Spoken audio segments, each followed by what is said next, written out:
So if your child is age 9 to 13 is suffering a lot of heel pain, and we're probably midway through the winter sports season, chances are they got something known as Sever's disease.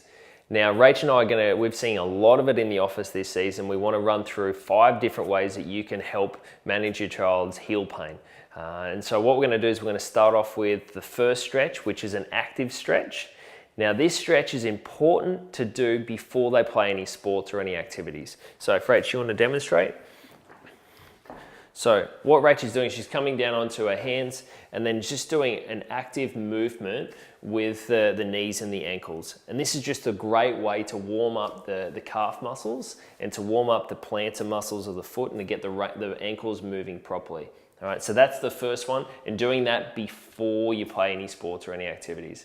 Now, the second one is going to be a stretch and hold. Now, this one is, the first one Rach is going to do is keeping the knees straight, leaning forward. You may want to lean against a wall or something like that to get a bit more of an effective stretch, but you're going to be stretching the gastroc with the knees straight.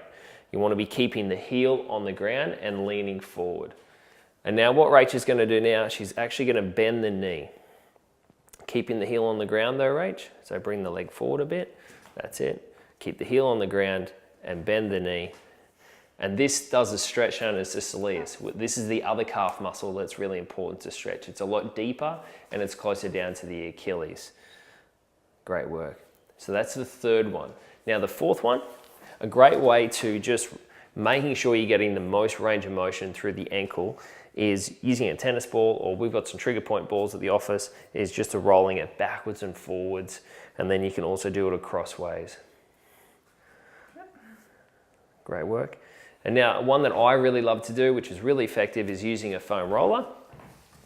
And so with the foam roller, you can get a really deep stretch with this. It's easy to do. And what Rach is doing is she's just rolling up and down the legs. She's not going over the knee or over the ankle joint, turning the foot in and then turning the foot out. And what you can actually do, if it's not weighting it enough or you're not getting much of a stretch, what Rach can actually do is put the other leg on her leg and do the same movements, lifting herself up. So these are 5 different exercises you can do to make sure that your kid gets the quickest recovery and gets back to playing sports as soon as possible. Enjoy.